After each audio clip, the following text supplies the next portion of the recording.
Greater London. This is Lycra Radio, 1458 AM, DAB and online. A part of the Lycra Radio Network.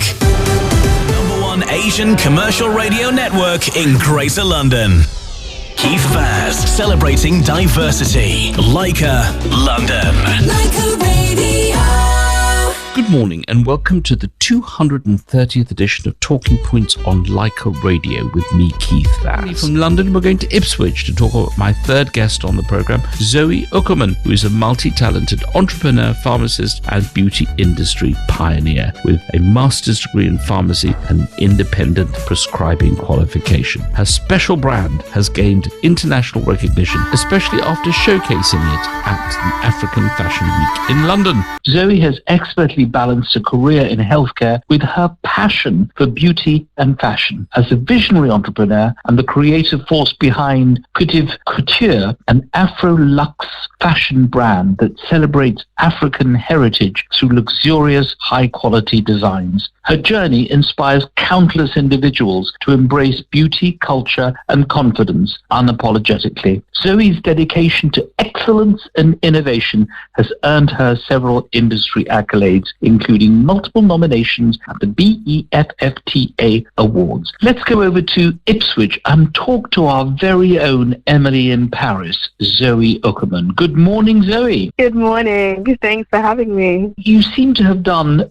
so much in your life, but I suppose the most interesting is your couture organization, or house, I think we call it in the fashion industry. What was the inspiration behind it, and how does it connect to your African heritage? Absolutely. The inspiration behind Kutivz Couture is deeply rooted in the beauty and resilience and the storytelling power of our African heritage. It goes beyond fashion. It's a cultural statement that honours the diversity and richness of African traditions while celebrating contemporary African identities. I grew up in an African culture, and having seen that sort of firsthand, the vibrancy of our traditional prints, the craftsmanship in our textiles and our materials, and obviously the stories that each of these pieces represent by the patterns and stitches, they're all expressions of our heritage and our identity. So not just visually, but in spirit. And so we seek to carry this legacy forward by blending traditional aesthetics with modern luxury and appealing to the global taste while remaining authentically African.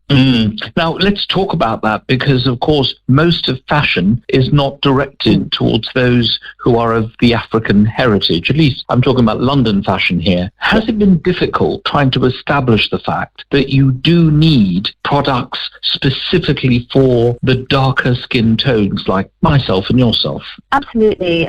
It does face a number of challenges, specifically for the fact that our skin absorbs differently, it behaves differently to what is, I guess, classified as the norm. So trying to find things or cosmetics or products or even just, I guess, fashion that applies to us, it has been challenging. It's been coming a little bit more forthcoming over the last few years, but it's still really quite new and it's still taking its shape in the industry. And if you were to choose a fashion icon that Zoe Ukemenam would like to be, would it be Zandra Rhodes or Coco Chanel? Which is your icon? Who are you aiming to be like? I absolutely love Chanel, and I have seen amount of respect for Gucci. It is a brand that they've really placed themselves in the market, that there's just this desire to want to get. Same with Louis Vuitton, same with, so many brands, but I want to be unique. There isn't anyone I particularly want to be, but with the impact that Vogue and these kind of brands have had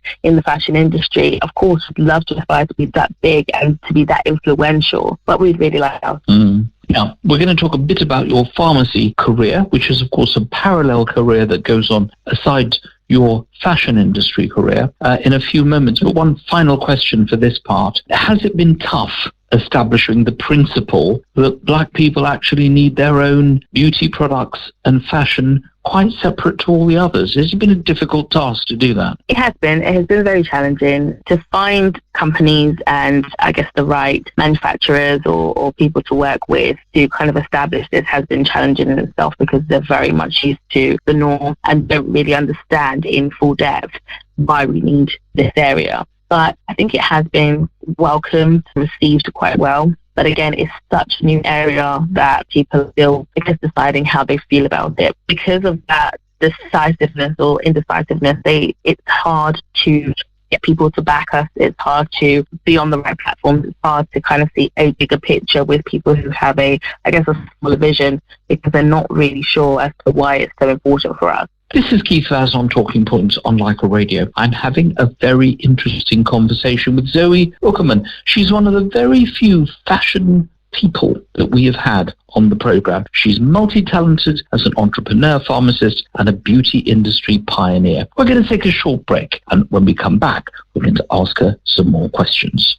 The personalities that matter with Keith Vaz on Talking Points. Lycra Radio. Welcome back. This is Keith Vaz on Talking Points on Lycra Radio. I'm talking to Zoe Ukemenam, a multi-talented entrepreneur, pharmacist, and beauty industry pioneer. I have to ask you this question. Where does pharmacy fit into all this? Were you a pharmacist before you decided to go into fashion, or did you go into fashion after? I definitely went into fashion after being a pharmacist. However, the passion for it was always there. Where it fits is in our cosmetic range, where I'm able to kind of infuse that science-backed, active and safe formulation background to make sure the understanding of our cosmetics is kind of brought forward on a cellular level, and it's beautiful as well as beneficial. Now, you created a vegan, cruelty-free, paraben-free cosmetics line. That sounds quite unique. I've not heard of that before. How do you offer that as a product to the public? Is there a big demand for this kind of product?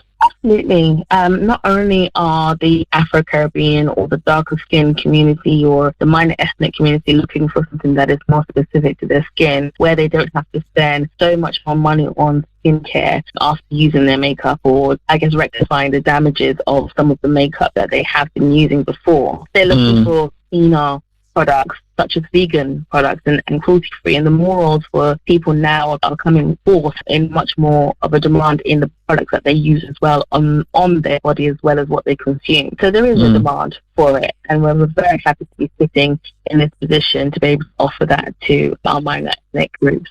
Now, of course, your dad is a very famous academic and businessman in his own right. Have you ever thought of trying any of these products on him as you launched your scheme? You said, Mum and Dad, just come and sit here for a second. I'm just going to try some of this vegan, cruelty-free cosmetics line on your face. And have they ever been models for you? My dad, not so much. He likes to stand behind the business aspect. However, my mum has been very, very forefront. She does use our cosmetics. I personally use our brand and our cosmetics as well.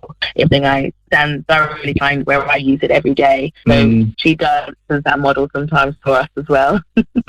As you probably gathered at the start of the interview, I'm a huge fan of Emily in Paris. I've just watched the latest season, and I just sat there and episode after episode went through. You, of course, have showcased your events at the African Fashion Week in London. Has that been a good experience for you? Did it allow you to show your brand to the public? Absolutely. It was transformative for our brand, in all honesty. Being part of such a prestigious event just allowed us to engage directly with fashion enthusiasts, industry insiders and supporters of the African creativity. Working with the models, the designers, seeing other designers as well, really allowed us to appreciate our African heritage as a whole, but also allowed us to take feedback and see the excitement of people really showed for our brand and our designs. Zoe, we're coming to the end of this interview, but I must ask you about your international boutique in Enugu in Nigeria, which is about 45 minutes from Abuja, the capital. That must have been a huge milestone in the development of your fashion house. How was the response of the public to the creation of your own place, if you like?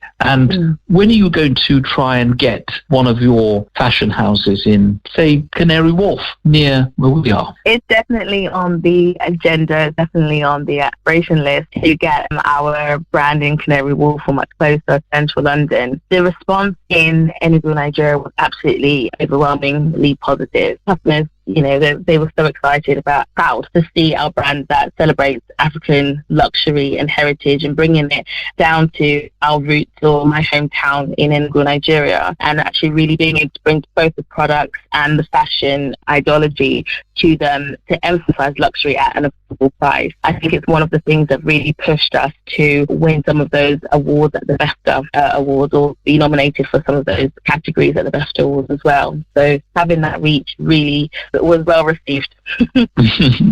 Well, these were all important achievements and a recognition of the incredible work that you do. I would offer myself as one of your models, but I think there's probably no room for a 68-year-old balding Asian man in this dynamic fashion house that you've created. Zoe Ukemenam, it's been an absolute pleasure talking to you this morning. You've livened up our spirits here in Canary Wharf on Sunday. We always ask our special guests to choose a song that means something special to them and to dedicate it to someone special. Which song would you like to choose, and to whom would you like to dedicate it? I would definitely like to dedicate a song called Blessings, and it's just because for me it's God first, and I dedicate it to God because He has definitely been my navigation through all of this and my first point of contact and strength through the whole aspect of Kutivz Kollection. Zoe Ukemenam, on behalf of all of us at Lycra Radio, good luck with your incredible adventure. I'm sure it's going to be enormously successful, and I look forward to you opening your branch on the Champs-Élysées in Paris, where the world of fashion has its headquarters. Thank you for joining us. I hope you have a fabulous Sunday. Thank you very much, Keith, for having me on the program today, and best wishes to all the listeners of Lycra Radio. Let's hear fashion superstar Zoe Ukemenam's song.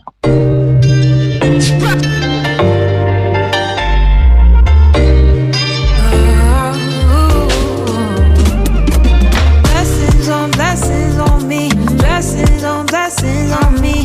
Everywhere I go, they'll be. Everywhere I go, they'll be. Blessings on me, blessings on me. Everywhere I go, they'll be. Everywhere I go, I can feel it. Ooh.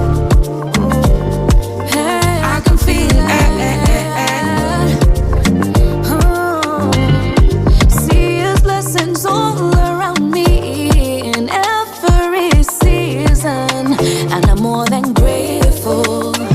In the good times, in the bad times, oh, I count them, 'cause I know they're never stopping, and I know God is for me. His love all around me. He gives me more than I need. He makes my life oh so sweet. He makes my heart feel so free. Yeah.